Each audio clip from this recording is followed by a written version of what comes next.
Hello beavers, welcome to filmi craft. நான் உங்கள் அருண். இந்த எபிசோடு நம்ம பார்க்க போகிற படம் 2024 ஒரு சைனீஸ் எமோஷனல் ட்ராமாவாக வெளியான பிக் வேர்ல்டு. இப்போ இந்த படத்துடைய கதை என்ன அப்படிங்கிறத லைட்டாக இங்கே நம்ம பார்த்துடலாம். படத்தில் நம்ம கதாநாயகனுடைய பேர் லியோ சுன்ஹி. இவருக்கு பேசிக்காக சின்ன வயசில் இருந்தே ஒரு மெடிக்கல் காம்ப்ளிகேஷன் ஒன்று இருக்குது. அது என்ன அப்படின்னு கேட்டிங்கன்னா செரிப்ரல் பால்சி அப்படின்னு சொல்கிறாங்க. அதை நம்ம தமிழில் புரிகிற மாதிரி சொல்லணும் அப்படின்னா பெருமூளை வாதம். இது கிட்டத்தட்ட பல பேர் இந்த மாதிரி நபர்களை பார்க்கும்போது ஆட்டிசம் குறைபாடு இருக்கக்கூடிய நபர் போலங்க அப்படின்னு பல பேர் தவறாக புரிஞ்சுக்கிறாங்க. ரெண்டுமே நியூராலஜிக்கல் டிசார்டர் தான். எது செரிப்ரல் பால்சியும் சரி ஆட்டிசமும் சரி ரெண்டுமே நியூராலஜிக்கல் டிசார்டர் தான். பட் ரெண்டுக்கும் பெருசாக சம்பந்தம் கிடையாது. இது வேறு அது வேறு. நீங்கள் ஆட்டிசம் குறைபாடு இருக்கக்கூடிய நபர்களை எடுத்துக்கிட்டிங்கன்னா அவங்களுக்கு இந்த சோஷியல் இன்ட்ராக்ஷனு, லாங்குவேஜ் அப்படின்னு சொல்லி பல விஷயங்கள், நிறைய விஷயங்கள், பிரச்சனைகள் அவங்களுக்கு மாறுபடும். ஸோ கிட்டத்தட்ட ஆனால் அந்த மாதிரி ஒரு பிரச்சனையாக ஈஸியாக புரிஞ்சுக்கணும் அப்படின்னா அந்த மாதிரி ஒரு பிரச்சனை இருக்கக்கூடிய நபர் இவர் 2 கை 2 கால்னு எல்லாமே கொஞ்சம் அப்படி சைடில் கொஞ்சம் அந்த மாதிரி தான் இருக்குது. தாங்கி தான் நடக்கிறாப்புல. வாய் ஒரு பக்கம் கொஞ்சம் கோணலாகத்தான் இருக்குது.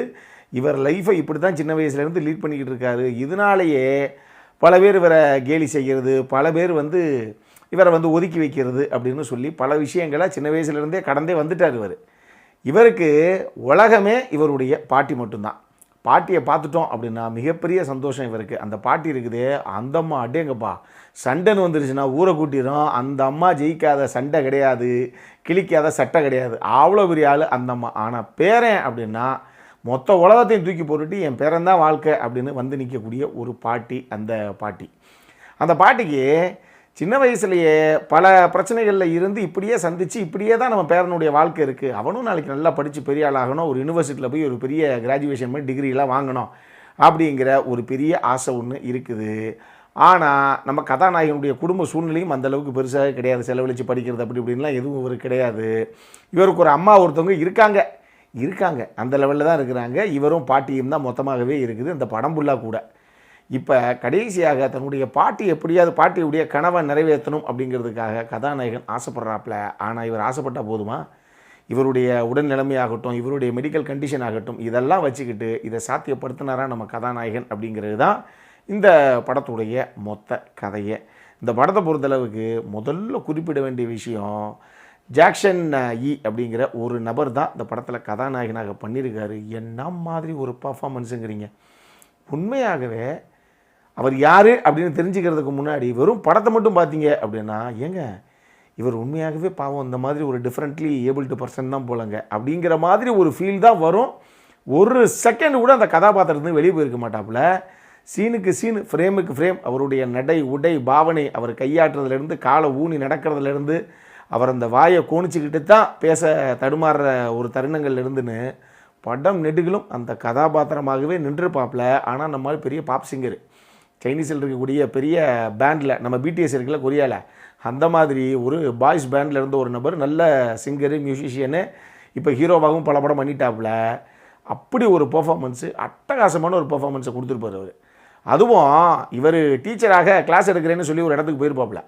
அங்கே போயிட்டு அது என்ன எடுக்கணுமோ அதை எடுத்துகிட்டு வந்துடுவாப்புல. வந்தால் அந்த ஸ்கூலை சேர்ந்தவங்க இவங்க பாட்டிக்கிட்ட ஒரு சில விஷயத்தை பேசிகிட்டு இருக்கும்போது இந்த பாட்டி வழக்கம் போல் சண்டை போட ஆரம்பிச்சிடும். அந்த தருணத்தில் அவங்க 2 பேரும் ரொம்ப சத்தமாக சண்டை போட்டுக்கிட்டு இருப்பாங்க. நம்ம கதாநாயகன் ஜன்னல் வழியாக அங்கேருந்து வெளியே பறவைகள் கத்துறது எல்லாத்தையும் பார்த்துக்கிட்டு இருப்பாப்புல. இவருடைய மைண்டில் அந்த பறவைகள் கத்துற அந்த சத்தத்தை தவிர எதுவுமே கேட்காது. ஏன்னா அதுதான் அந்த மெடிக்கல் காம்ப்ளிகேஷனுடைய பிரச்சனையே. அது மட்டும்தான் இவருக்கு கேட்கும்.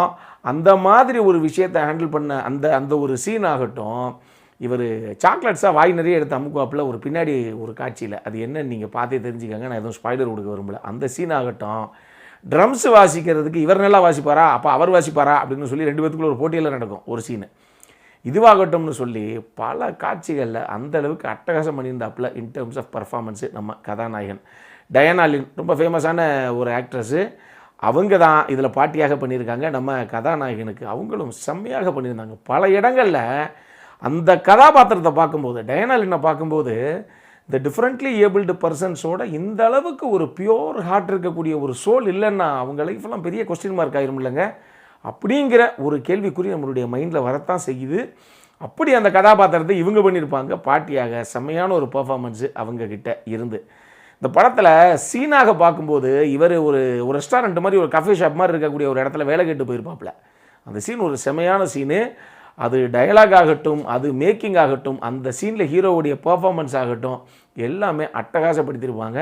செமையான ஒரு சீனு. நம்மளை யோசிக்க வைக்கக்கூடிய ஒரு சீனு. நம்மளாம் இருந்தால் என்ன பண்ணுவோம் அப்படிங்கிற மாதிரி நம்மளுக்கு ஒரு சின்ன ஒரு தாட்டு ஒன்று வரும். அந்த மாதிரி அற்புதமான ஒரு காட்சி அமைப்பு.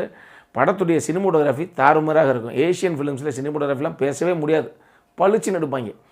அது ஹாங்காங் படமாகட்டும், சைனீஸ் படமாகட்டும், வியட்நாம் படம், தாய்லாந்து படம், கொரியா படம் எல்லாமே எப்பா என்னங்க இது எப்படி தொட்டு கண்ணில் ஒத்திக்கலாம் போல் இருக்குதே அப்படிங்கிற அளவுக்கு பயங்கர ஷார்ப்பாக இருக்கும். ஒரு ஃப்ரேமும் அந்தளவுக்கு கலர்ஃபுல்லாக இருக்கும்.